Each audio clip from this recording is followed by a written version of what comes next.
Nous avons avec nous Monsieur Benoît Barbeau, qui est professeur au département des sciences biologiques de l'UQAM. Bon après-midi, Monsieur Benoît Barbeau. Bonjour, Monsieur Pierre. Alors, Monsieur Barbeau, nous allons parler de ce qu'on appelle virus du singe. C'est difficile parce que on parle davantage de variole simienne. On va prendre pour acquis que tous nos auditeurs ont déjà entendu parler de la variole simienne ou variole du singe. On va regarder cet après-midi uniquement le mode de transmission, Monsieur Benoît Barbeau, parce que l'OMS vient d'apporter quelques éléments d'information en disant que c'est les cas qui ont été recensés à travers le monde, c'est essentiellement des cas venant de personnes homosexuelles ou bisexuelles, des hommes essentiellement. Donc, ça a un mode de transmission semblable à celui du sida?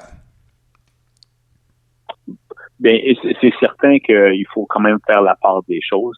On ne parle pas d'un nombre impressionnant de cas en ce moment. C'est sûr que c'est dans les communautés homosexuelles et aussi donc des personnes bisexuelles dans lesquelles on a rapporté ces cas.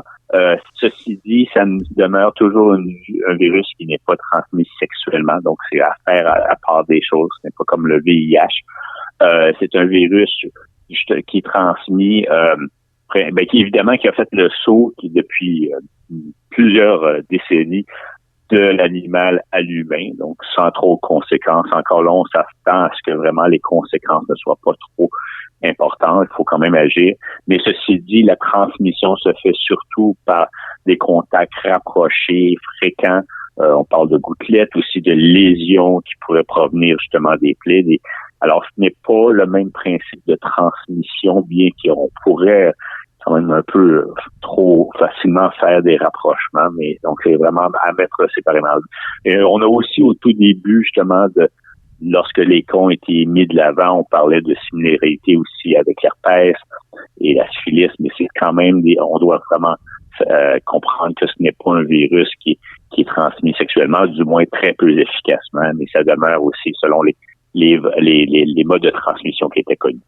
Ben, professeur, expliquez-moi, lorsqu'on parle d'un virus transmissible sexuellement, comme le virus du sida, il y a forcément le sang qui rentre en ligne de compte. D'ailleurs, moi, dans ma tête de non-spécialiste, je me dis, lorsque l'OMS parle d'hommes homosexuels, et je me dis, c'est probablement dans un rapport homosexuel où il y a le sang qui rentre en ligne de compte, parce que je comprends aussi qu'il existe des femmes homosexuelles qui n'ont pas ce type de possibilité-là, le type de possibilité qu'il y ait des blessures à l'occasion d'un rapport sexuel. Et c'est pour ça que dans ma tête de non-spécialiste, je fais intervenir le sang lorsqu'on me dit que c'est un virus qui pourrait être transmis sexuellement.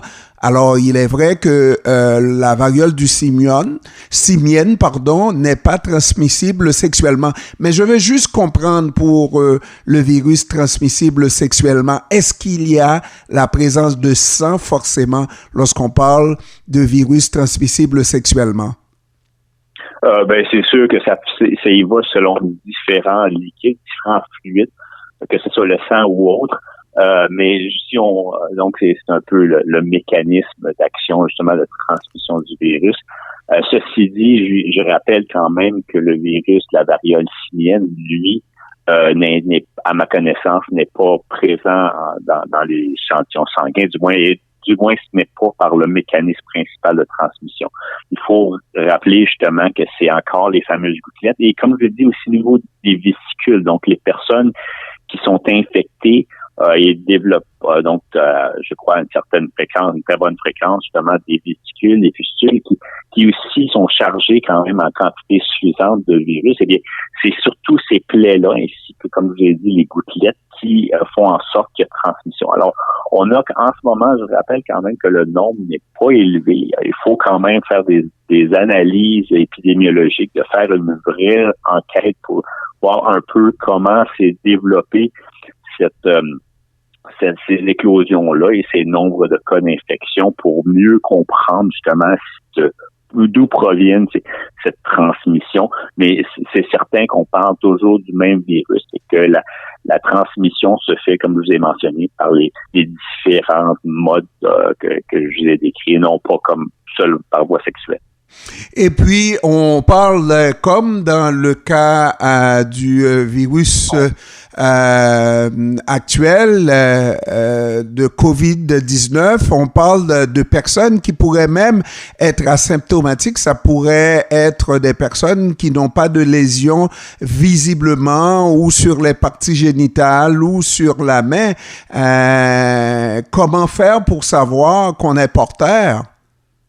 Ben, écoutez, moi, je ne sais pas à quelle proportion de ces gens-là qui sont asymptomatiques, qui ont probablement juste des symptômes similaires à un rhume commun ou même la grippe.